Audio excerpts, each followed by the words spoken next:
Hello friends, मैं सचिन पटनायक, मैं senior professor national academy of Indian railway से हूं।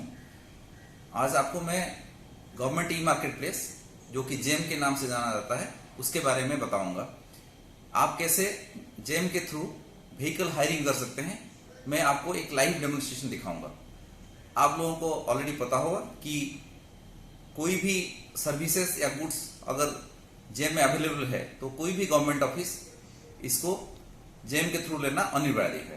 ये आपका रूल नंबर 149 ऑफ जीएफआर में लिखा हुआ है। तो चलिए मैं आपको दिखाता हूं एक लाइव डेमोन्स्ट्रेशन, कैसे हम हायरिंग कर सकते हैं व्हीकल जेम के माध्यम से।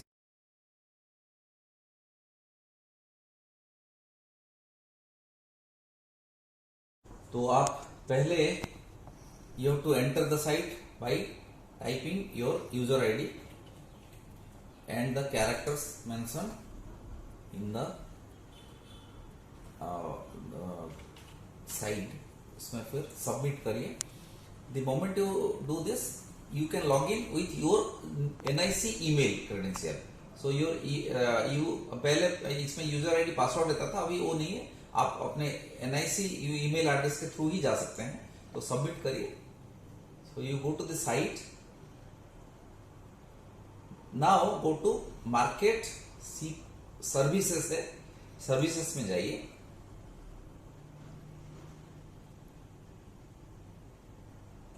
सो once you go to services, you will find a lot of services are available. There are some pages. Now at present vehicle hiring is available at page number 6. It may change in the future, but at this moment it is in page number 6. So go to vehicle hiring service. Vehicle hiring service में आपको 3 option दिखेगा। एक cab and taxi hiring service, cab and taxi hiring service short term, vehicle hiring service SUV MUV. आपको cab and taxi hiring service में जाना है जब आपको एक लॉन्ग टर्म कॉन्ट्रैक्ट करना होता है। Cab and taxi hiring service short term में शॉर्ट टर्म कॉन्ट्रैक्ट होता है। मैं आपको आज दिखाऊंगा cab and taxi hiring service जो लॉन्ग टर्म होता है। सपोज आपको एक सैंक्शन मिला है 3 साल का, एक स्विफ्ट डिजायर और उसी सिमिलर व्हीकल लेना है, तो आप इसमें पहले जाते हैं। मैं आपको पहले इसका सर्विस लेवल एग्रीमेंट दिखाता हूं। ये सर्विस लेवल एग्रीमेंट है। इसमें GeM has made some terms and conditions and packages which will be normally required for operating any hiring services for vehicle. तो इसमें क्या है, आपको ज्यादा कुछ सोचने का नहीं है। इसमें सब कुछ टर्म्स एंड कंडीशंस इसमें मेंशन है। ऑलमोस्ट आपका जितना रिक्वायरमेंट है इसमें हो जाता है। अगर नहीं है तो मैं बताऊंगा कैसे उसको करना है। तो अभी पहले इसमें टर्म्स एंड कंडीशन देखिए। इसमें सबसे बेस्ट है कि ये बता देता है कि सर्विस स्कोप क्या है। इसमें 4 टाइप का पैकेज होता है। इफ यू सी, लोकल का मतलब है 1600 किलोमीटर 200 घंटा पर मंथ, और एक साइड का मूवमेंट अगर 50 किलोमीटर तक है तो इसको लोकल माना जाता है। आउट स्टेशन, अगर आप सिटी से बाहर जाते हैं 50 किलोमीटर से ज्यादा, लेकिन पैकेज है 1600 किलोमीटर और 200 घंटा पर मंथ। लोकल 24/7 का मतलब है गाड़ी पूरा आपके पास 24/7 रहेगी। Standard package 1600 running kilometre and 24/7 duty hours. Out station 24/7 का मतलब है 24/7 गाड़ी आपके पास रहेगी, रनिंग किलोमीटर विल बी 1600। ये 4 पैकेज दिए हैं, plus they have given some customise package. अगर आपको लगता है कि कुछ आपका कस्टमाइज है, आप इसमें you can select that also. जैसे आपको 5000 किलोमीटर का सैंक्शन है तो you can go for directly 5000 kilometre का पैकेज। सिमिलरली सपोज आपको आवर्स का 400 किलोमीटर का है तो 400 you can go up to 400। ठीक है। सो नाउ अभी आपको इसमें बाकी कंडीशन भी आप देखेंगे। सब जो चीजें आपको नॉर्मली चाहिए इसमें पूरा लिखा है। गाड़ी जो है किस वेराइटी गाड़ी अवेलेबल है ये देख लीजिए। 6 टाइप का गाड़ी इसमें लिखा है। इसमें हैचबैक, इलेक्ट्रिक हैचबैक, जो जनरली स्विफ्ट टाइप की गाड़ी इसमें आती है। स्विफ्ट है, हुंडई i10, टाटा टियागो, ये सब इसमें आती है। सीडन में आती है मेनली आपको स्विफ्ट डिजायर, टोयोटा एटियोस, ये सब गाड़ी सीडन में कंसिडर होता है। प्रीमियम सीडन में थोड़ा सा हायर लेवल का गाड़ी जैसे मारुति सियाज है, होंडा सिटी, ये सब में आता है। एसयूवी में नॉर्मली आता है महिंद्रा स्कॉर्पियो, बोलेरो, XUV 300, ये सब एसयूवी में का। Even Marazzo comes in this category. SUV premium में इनोवा क्रिस्टा, टोयोटा कोरोला, ये सब गाड़ी आती है, एक्सयूवी 500। एक एमयूवी है जिसमें आप मल्टी यूटिलिटी व्हीकल, इसमें मैन एंड मटेरियल बोथ ले सकते हैं। इसमें भी आप सिलेक्ट कर सकते हैं Mahindra Bolero, camper, Tata xenon, ये सब गाड़ी इसमें सिलेक्ट कर सकते हैं। इसमें देखिए नेक्स्ट है service provider obligation. Service provider को क्या क्या देना है, कैसे इसमें टाइमिंग क्या रहेगा, अगर कितना टाइम है उसको अटेंड करना है, ये सब चीजें इसमें लिखा है। गाड़ी का टैंक फुल होना चाहिए, गाड़ी में एक इमरजेंसी मेडिकल किट रहना चाहिए, फायर एक्सटिंग्विशर रहना चाहिए, ये सब चीजें उसका ऑब्लिगेशन। सिमिलरली बायर ऑब्लिगेशन, ये आपका ऑब्लिगेशन है। इसमें क्या होता है कि आपको लॉग बुक एंट्री करके रखना है, या फिर आप जो लॉग बुक एंट्री किया है उसको या तो आप एक्सेप्ट करिए या रिजेक्ट करिए, but you have to do it within 3 days। Similarly, you have to pay the toll charges, parking fee और any other taxes, जो ये it has to be reimbursed, उसको आपको देना पड़ेगा। फिर service specific terms and condition, इसमें देखेंगे तो इसमें जैसे आपको कितना वेरिएशन हो सकता है कॉन्ट्रैक्ट का, ये सब है। गाड़ी कैसे, ड्राइवर का बिहेवियर कैसे होगा, how he will follow the labour laws, ये सब चीजें मेंशन हुआ है। नेक्स्ट सर्विस लेवल एग्रीमेंट जो लिखा है नंबर 7 में, इसमें अगर कहीं पे भी कुछ, if there is a difference between the service he provides, then what is mention in the agreement, he has to pay penalty. Penalty का डिटेल्स इसमें है, even it can go up to termination. So this is your SLA and packages. इसमें आप अगर आपको चाहते हैं कि कुछ एडिशनल टर्म्स एंड कंडीशन देना है, वो भी आप दे सकते हैं। मैं जब ये कंप्लीट होगा मैं इसके बाद दिखाऊंगा कैसे उसको देते हैं। ओके, नाउ पहला बात है, आपको इसको पहले कॉन्ट्रैक्ट स्टार्ट डेट देना है। See you can make a contract in GeM, if you want 10-11 दिन में भी आप एक कॉन्ट्रैक्ट कर सकते हैं, क्योंकि minimum opening tender opening time जो है 10 दिन का देना पड़ता है। The moment you open you can finalise the tender within say half an our. अगर आपको कोई ज्यादा इशू नहीं तो हाफ एन आवर के अंदर टेंडर डिसीजन भी हो सकता है। तो आपको इस केस में क्या है कि जैसे नॉर्मल टेंडरिंग प्रोसेस में एडवर्टाइजमेंट करना पड़ता है, ये सब चीज की जरूरत नहीं है। सो इसमें you save a lot of time and money also. से आपको एक 3 साल का कॉन्ट्रैक्ट के लिए अलाउड है, तो आपसे 15 जुलाई से आप कॉन्ट्रैक्ट करना चाहते हैं, 15 जुलाई 2020। तो सिलेक्ट हियर द टाइम, तो गो टू 2023 एंड जुलाई से 14/7/2023 तक आपको करना है। Now select intent of buying, bid, because the value will be quite high, so you have to go for bid. Now select the consignee, जो consignee आपके इसमें लिखा है उसी हिसाब से, या तो वो आपके अंडर में काम करता होगा या फिर और कोई भी consignee हो सकता है, उसको उसका नाम और डेजिग्नेशन इसमें ऑटोमेटिकली आ जाएगा। नंबर ऑफ व्हीकल्स इसमें लिखा है, सपोज आपको एक व्हीकल सैंक्शन हुआ तो आप एक लिखिए और ओके करिए। नाउ टाइप ऑफ पैकेजेस, तो इसमें एक तो या तो कस्टमाइज कर सकते हैं या फिर एसएलए के हिसाब से जा सकते हैं। एसएलए के हिसाब से मतलब 1600 किलोमीटर और 200 घंटा। अगर आप if you are going for not going for a 24/7 contract, अगर आप 200 घंटे का या 300 घंटे का, तो just for your convenience I am going for A SLA. SLA मतलब 16 घंटा का फिक्स कॉन्ट्रैक्ट है। You can go out for 4 types, आगे आएगा आप देखिए। व्हीकल टाइप, सपोज आपको सैंक्शन हुआ है सीडान, जैसे एक स्विफ्ट डिजायर टाइप का गाड़ी आपको चाहिए तो एक सीडान। व्हीकल मॉडल, इसमें आप सिलेक्ट कर सकते हैं कौन सा साल का गाड़ी होना चाहिए, उससे पुराना नहीं होगा वो। तो मैं यहाँ पे आपको 2018, 19 और एक शोरूम मतलब टिल 2020 तक गाड़ी आपके लिए ये सिलेक्शन कर रहे हैं आप। टाइप ऑफ सर्विस, इसमें आपका वो जो 4 टाइप का पैकेजेस था आप एसएलए में देखे थे। If you want a local 24/7 you can go for local 24/7। अगर आपको कुछ आवर्स लिमिटेड है तो आप इसको लिमिटेड आवर के लिए लोकल और आउट सेशन कर सकते हैं। Say suppose we go for local 24/7, आपको पूरा दिन और रात गाड़ी चाहिए। Now add on kilometres, base kilometre आपको मैं 1600 बताया था, सपोज आपको 2500 किलोमीटर का सैंक्शन है पर मंथ, तो आप इसमें फिर सीडान सिलेक्ट करिए। ऑल्दो यहाँ पे हमारा सोच ये है कि इसमें they should give a choice yes और no, because you have already selected sedan here. So again इस यहाँ पे सीडान लिखने का कोई जरूरत नहीं है, बट द मोमेंट आप सीडान सिलेक्ट करते हैं तो ये it asks you to add your number of additional kilometres at the एक बॉक्स यहाँ पे दिया है। सी अगर 1600 है और मुझे 2500 का सैंक्शन मिला है, तो मैं और 900 ऐड करूंगा यहाँ पे, ठीक है। सिमिलरली इसके बाद आता है एडिशनल आवर्स। यहाँ पे क्योंकि मैं 24/7 का कॉन्ट्रैक्ट करने जा रहा हूँ, तो I am not going to tick yes here. और अगर आप 200 घंटे का आप 300 घंटे का कर रहे हैं, तो you put another 100 hours additional kilometre. यहाँ पे 24/7 में that clause will not be applicable. Similarly administrative में आप एमएससी को सिर्फ जाना चाहते हैं, यस करिए। स्टार्टअप के लिए यस करिए। मोर important is the service providers registered artist. आप यहाँ पे you can restrict the place of the service provider जहां पे है। ये क्यों जरूरत है? ये इसलिए जरूरत है कि कभी कभी क्या होता है कि कोई सप्लायर कोट कर देता है, मान लो कलकत्ता का है, आप है चेन्नई में, तो he may not be able to provide you proper service. तो इन दैट केस आपको थोड़ा रेस्ट्रिक्ट करने से ही बेटर है, ये मिलता है। तो आप इसमें देखिए, अब आप लिख सकते हैं बड़ोदरा। जैसे मैं आई एम फ्रॉम बड़ोदरा, तो मैं बड़ोदरा देता हूं, तो it will restrict only people from Vadodara. But please understand, Vadodara अगर देने से there is only one fellow who is eligible है, तो आप इसमें रेस्ट्रिक्ट अगर ज्यादा करेंगे तो आपको प्रॉब्लम होगा। तो बेटर है थोड़ा सा उसको इतना दीजिए कि it will have sufficient competition.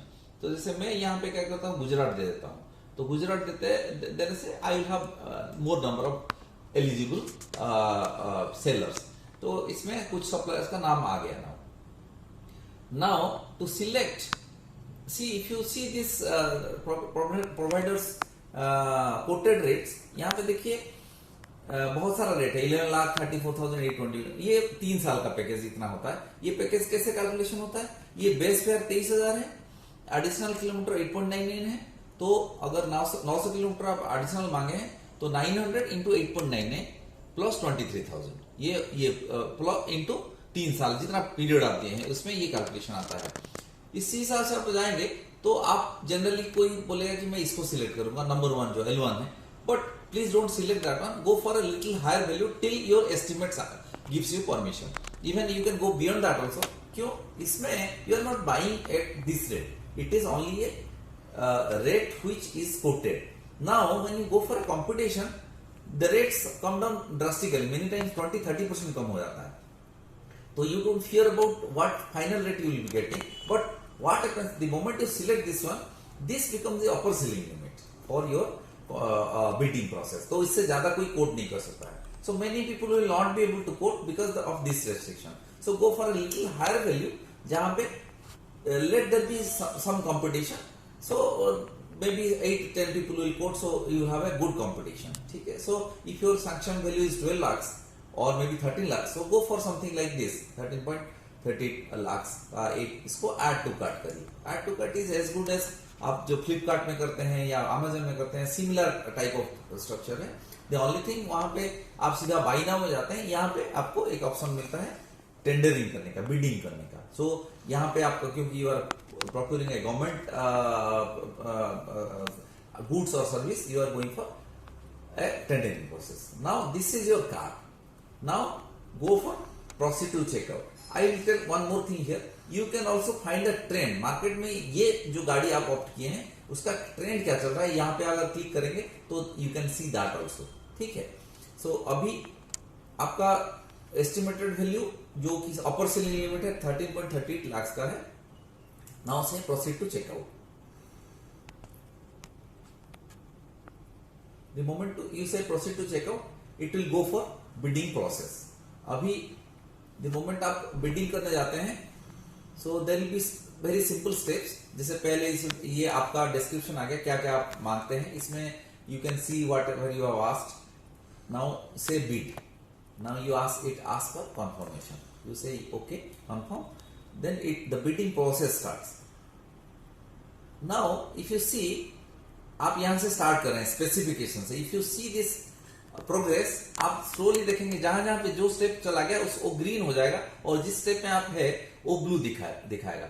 So finally you will be reaching to the end, verify OTP and publish, then only your bidding process gets completed. So अभी आप स्पेसिफिकेशन में है, so it will again show the specifications you have mentioned. इसमें आप जब जाते हैं तो ये जो लिखे थे ये सब आ रहा है फिर। ठीक है? यहाँ पे देखिए, क्योंकि आप देखिए इसमें कभी कभी थोड़ा सा यू हैव टू रीचेक, यहाँ इलेक्ट्रिक हैचबैक आ रहा है जबकि मैं दिया था सीडान के लिए. So I will select sedan. So I will select as per SLA.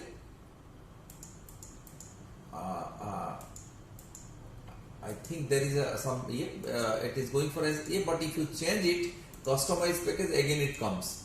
So ठीक है, कोई इशू नहीं है. You just say that SIDA. Okay, now you can again change as per SLA. That will work now. Year of, ये देखिए यहाँ पे दिए थे. Again there are little programming issues here. Again it comes here, but ठीक है, again you can put those things. Local 24/7 हो गया. Customize package, आप ये किलोमीटर चूज करते हैं. आप सिंपली बताइए कि इसको एज पर SLA, क्योंकि आप वही चाहते हैं. यहाँ पे चूज आवर्स, ऑफ कोर्स आप 24/7 किए, सॉरी 24/7 चूज करिए. Now everything has been selected. Say save. Now this becomes your next step. अभी कंटिन्यू करते ही आप देखेंगे ये ग्रीन हो गया specification. Now you are at this stage, consignee reporting officer. Again click here. Please recheck that your consignee is okay and number of additional kilometer 900 is okay. You can change it here also. The moment you find everything is okay, say save. Okay, now it is saved. So it will go to the next step. So continue. Now you have to fix the tender opening date. तो जैसे मैं आपको बताया था, इसमें आपको 10 दिन का मिनिमम टाइम देना पड़ता है. अगर ये देखिए 3 दिन दिखा रहा है. Don't get confuse by this. ये 3 दिन दिया है. अगर ये कोई कोरोना स्पेसिफिक है तो उस केस में अर्जेंट प्रोक्योरमेंट के लिए दिया गया है. But if it is not that, then you should go for minimum 10 days. उससे कम नहीं होता है. तो आप अगर नीचे देखेंगे तो नोट में भी ये लिखा है. ये देखिए, end date has been updated to 6/7/2021 PM. ठीक है. सो ये आपका बिड एंड टाइम हो गया. ये यहां तक आप बिड लेगा. नीचे अगर if you read the note, इसमें this thing has been clearly mention.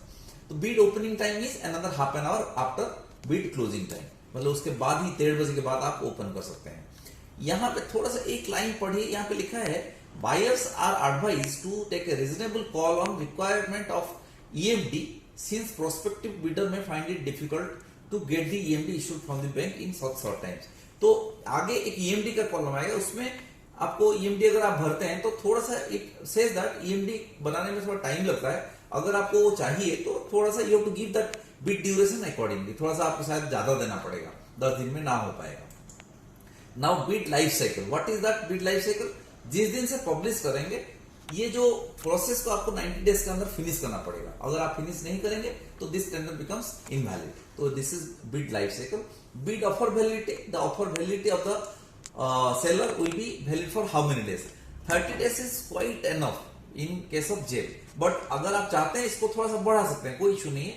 You can make it 50 days, but generally it is not required at all. ठीक है.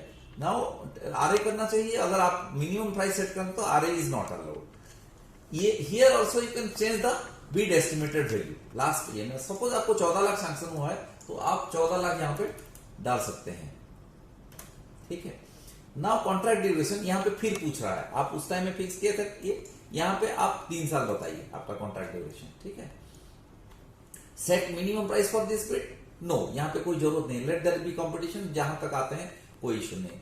Now because the value of the contract is quite high, so you may put some participant eligibility criterion. So there are 2 criteria. एक bidder turnover का criteria 30% of the bid value. There is a project experience. Project experience, if you go to this, it will tell you bidders must have executed at least one single order of 80%, 2 orders of 50%, or 3 orders of 40% value in last 3 years in government organization. So अगर आप ये देते हैं, so he has to submit documents accordingly. ठीक है. So you have to check everything when you do the technical scrutiny. अभी अगर इसको टिक करते हैं तो इसको करना पड़ेगा. Now comes document required from seller. You say yes because you have already selected this. Now certificate required in ATC, annual turnover. ये दोनों चाहिए. Authorization is not required because in goods procurement only you go for authorization. Okay. Similarly, do you want to give exemption to verified MSC? अगर आप exemption देना चाहते हैं, please select it. Now इसमें generally क्या आप देंगे, जनरली टर्नओवर का एक देंगे कि ठीक है टर्नओवर नहीं होने से भी चलेगा करके, being MSc. Similarly you can give years of experience, say let us give only turnover का दिए हैं, इयर्स ऑफ एक्सपीरियंस हम चाहते हैं जैसे हम मांगे वैसे ही आए। सिमिलरली वेरीफाइड स्टार्टअप, उसमें भी फिर पूछेगा, इस केस में हो सकता है आप ईयर ऑफ एक्सपीरियंस को देंगे। But please remember whatever you are giving उस हिसाब से आपको टेक्निकल स्क्रूटिनी करना पड़ेगा, टेक्निकल सुटेबिलिटी आपको ये लिखना पड़ेगा। तो अगर बाई चांस कोई फार्म एमएससी है और टर्नओवर का नहीं है फिर भी आपको सिलेक्ट करना पड़ेगा, बट अगर ईयर ऑफ एक्सपीरियंस नहीं दिया है तो you have to go for it will be technical unsuitable, ठीक है। So now you say save,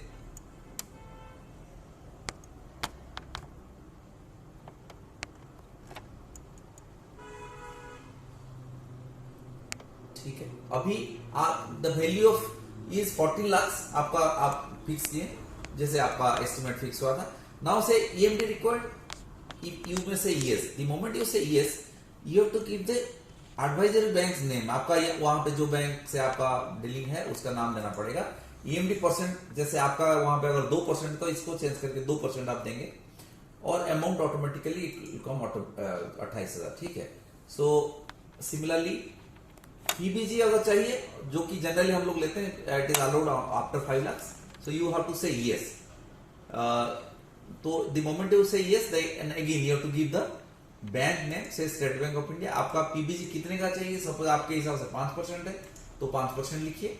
select month, इसमें जनरली हम लोग जितना महीना हम लोग कॉन्ट्रैक्ट करते हैं, जैसे अभी 36 मंथ्स का प्लान करें तो another 2 months we add 38 months हम लोग कर दिए। नाउ द किसके नाम पे होगा आप इसको दे सकते हैं, आपका नाम पे होगा या फिर हो सकता है कोई दूसरे के नाम पे होगा, तो आप कोई डेजिग्नेशन के हिसाब से ले सकते हैं।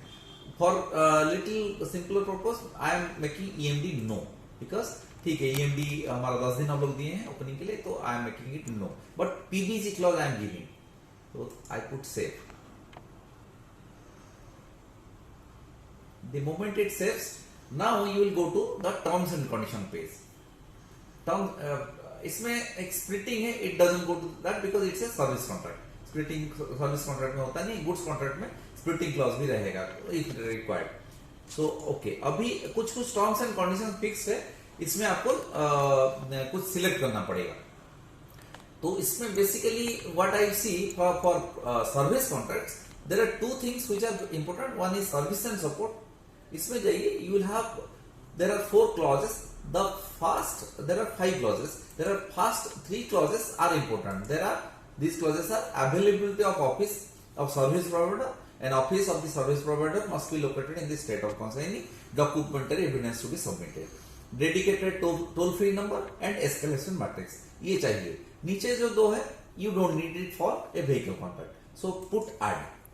Similarly one more thing you always require is payment। Payment पे हमेशा सिलेक्ट करिए कि he should pay to his employees before submitting the bill, because that will ensure that your the people who are working for him, they are getting their payments properly.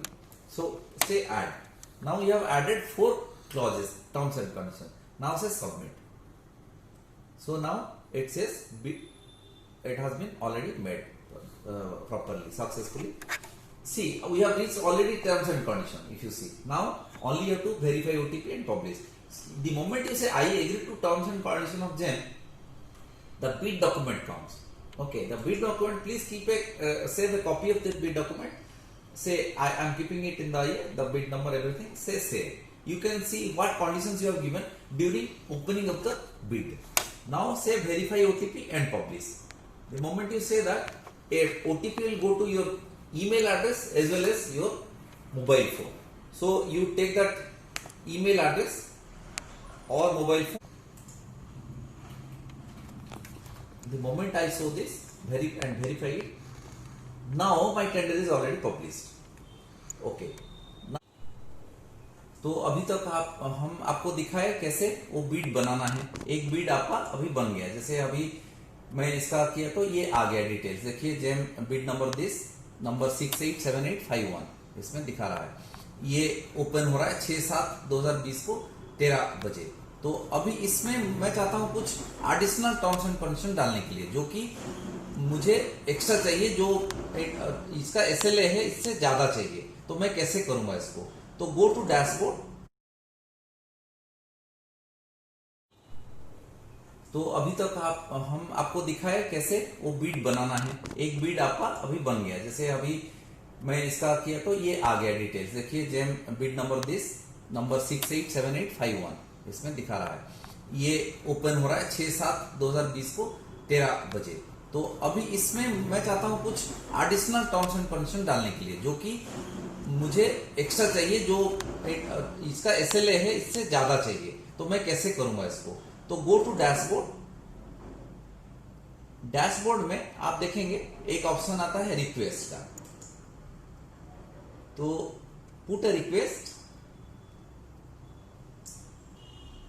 There are 3-4 types of request. इस case में आपको एक Beed corrigendum issue करना होता है। अगर आपको additional terms and condition देना है तो एक कॉरिजेंडम इश्यू करना पड़ता है। तो इसमें आपको 3-4 ऑप्शन आएगा।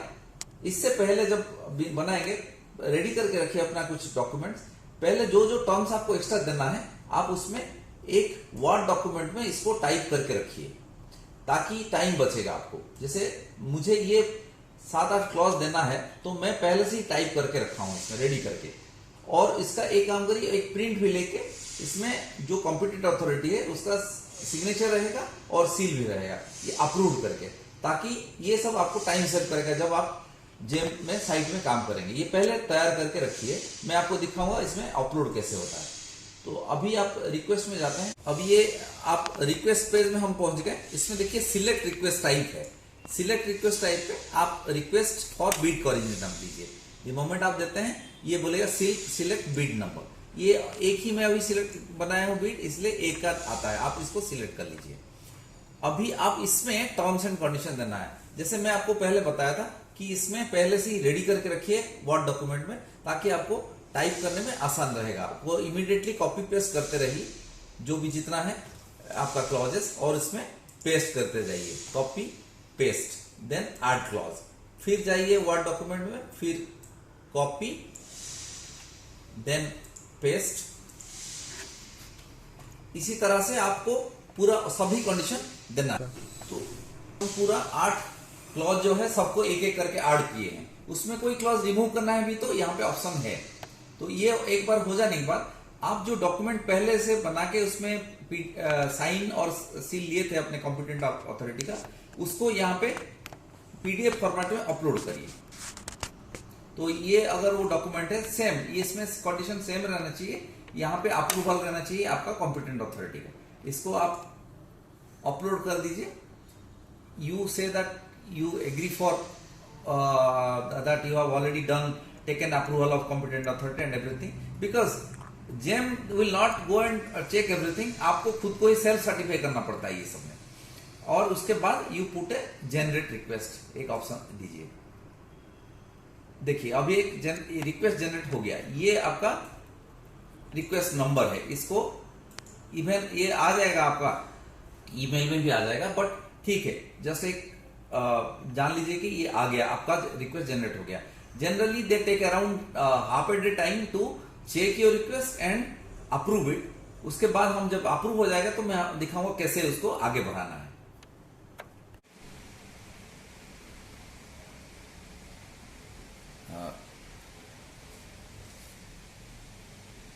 तो मैं अभी आपको दिखाऊंगा कि जो हम लोग एक कॉरिजेंडम इश्यू करने किए थे, जिसको additional terms and condition ATC कहते हैं, उसको कैसे अपलोड करना है, so that will become a part of the tender document. ये देखिए, you have to go to the bids. मैं आपको दिखाया था कि मैं इसको एक रिक्वेस्ट भेजा था कॉरिजेंडम इश्यू करने के लिए, एक ID भी मिला था। अभी फिर ये मैं 2 दिन के बाद इसको मैं जा रहा हूँ, इसको एक्सेस कर रहा हूँ। इसको देखिए, लिस्ट ऑफ बीड्स में जाइए। अभी फिर खोल के 2 दिन के बाद जब वो अप्रूवल हो जाता है, फिर उसी टेंडर में जाइए, ओपन बीड करिए। ओपन बीड करने से आपको देखिए, मैं जैसे बताया था पहले 3 कंडीशन था, अभी एक एक्स्ट्रा जुड़ गया, ड्राफ्ट कॉरिजेंडम। अभी इसको आपको अपलोड करना है। ये ड्राफ्ट कॉरिजेंडम वही है जो मैं उस दिन लोड किया था, उसमें एक रिक्वेस्ट भेजा था इसको अपलोड करने के लिए। तो अभी द मोमेंट मैं ये डालता हूं तो ये एक मैसेज आता है कि इसको पब्लिश करना है क्या। अगर आपको देखना भी है तो आप देख सकते हैं क्या क्या उस कॉरिजेंडर में रहेगा। देखिए ये मैं सब दिया था उस टाइम में, तो सेम चीज ये यहाँ पे आया है। ये लोग ये 8 पॉइंट को एक्सेप्ट किए हैं, जो इसमें कोई चीज इधर उधर नहीं हुआ है। तो ये बन जाएगा अभी मेरा एक्स्ट्रा कंडीशंस। जो कुछ लोग पूछे थे कि एक्स्ट्रा कंडीशन डाल सकते हैं क्या, यस आप डाल सकते हैं। अभी ये अगर पता हो गया तो आप एक बार इसको कंफर्म होने के बाद देखिए इसको आप पब्लिश कर सकते हैं। तो मैं इसको पब्लिश ऑप्शन दूंगा। मोमेंट पब्लिश ऑप्शन दूंगा, एक ओटीपी आ जाएगा आपको। ओटीपी आते ही आप इसको ओटीपी डाल दीजिए तो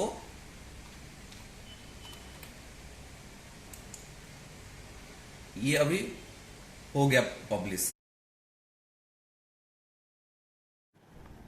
So friends, now I will show you how to open the tender and decide the case. If you remember, we had uploaded the bid. Now go to bid. You will find list of bids. Now this is the bid which we had published that day.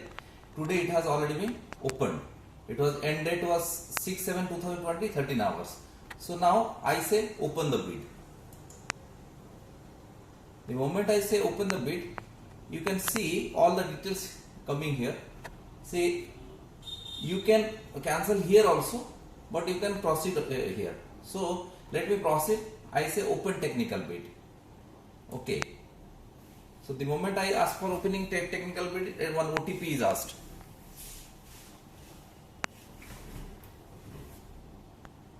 So OTP, if I put it, so I verify it.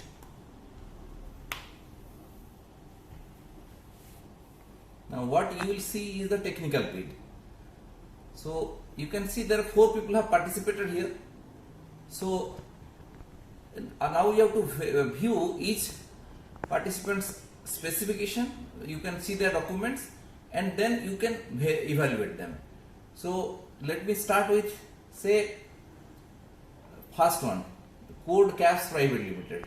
The moment I say view, the documents he has uploaded will be seen here. So you can see the documents he has uploaded. So save these documents somewhere so that you can check it later also. So let me download all the documents and check it.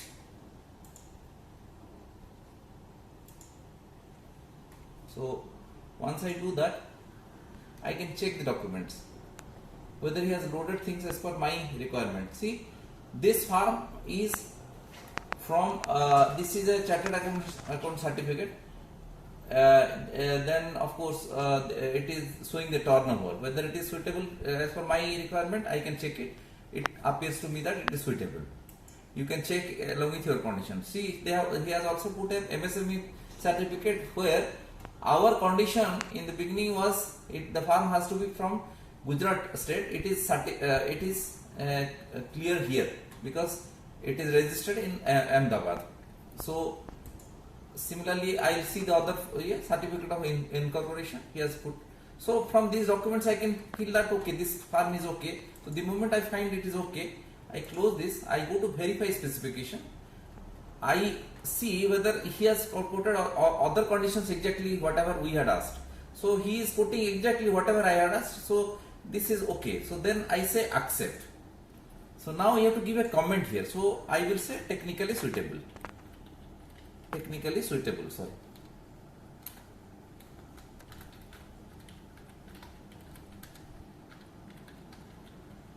So and I say add comment. The moment say it is technically suitable, see it is written qualified here. So now I will go to another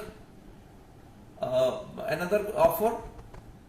Let me see what of I'll go to the view document verification. I'll see what documents this firm has given.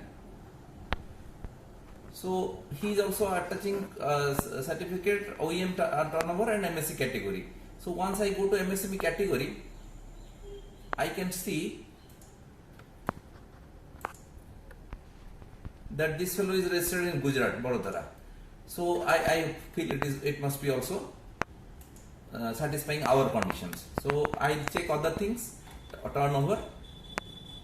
Yeah, turnover also he has attached a certificate. So this also appears to me that this is technically suitable. So now I will go to another offer.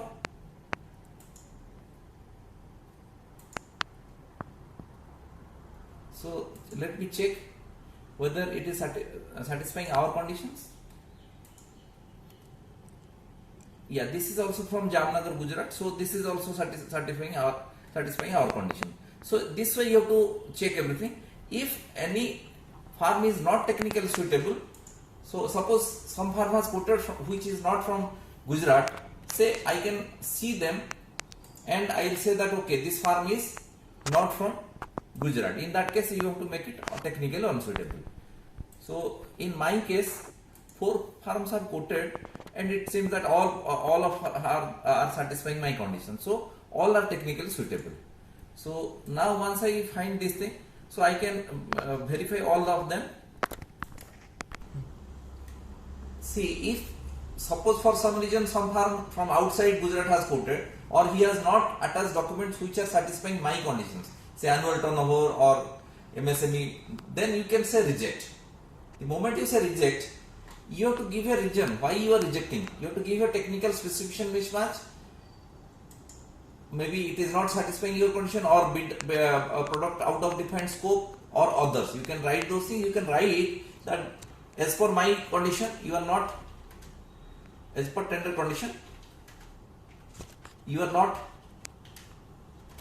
the farm is not from Gujarat. So this will be my, the moment I say add comment, it will be rejected. So but please remember, the moment you write this, a message goes to the farm that he has been rejected. So please be careful when you reject it. The moment you reject, the message goes there. Now that I have checked all the technical suitability of these farms, I will go for next step is open financial bid. So once I press it, it will again ask for OTP. So once I give the OTP, the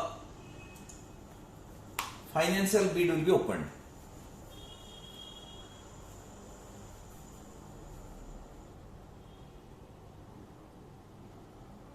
Okay, now you have seen that the lowest offer, the rates have been given, but if you see, the seller name is not shown here. So till this stage you cannot see the seller name. So this is a very good way of ensuring that you are not biased towards the seller. Who is quoting, you also don't know. The only thing you check here is the rate reasonability. So once you are suitable, you find that this rate is reasonable as per your estimates, then you can proceed. Open and award. The moment you say open and award, now the next page will show the name of the farm. If you don't want to open proceed further, if the rate is high, you can cancel bid here also. So when you say open and award, the next page, the name of the farm will come here and of course the rate. Then once you are okay with this, so you can fix the date from which the contract will be operated. Then of course you have to upload the financial approval you have taken and administrative approval from your competent authority. Once you load all these things, an OTP will come, and once the OTP comes, you can award the contract. Now this is the final contract which the GEM publishes in its site. I hope this video will help you to finalize hiring of vehicle cases through GEM.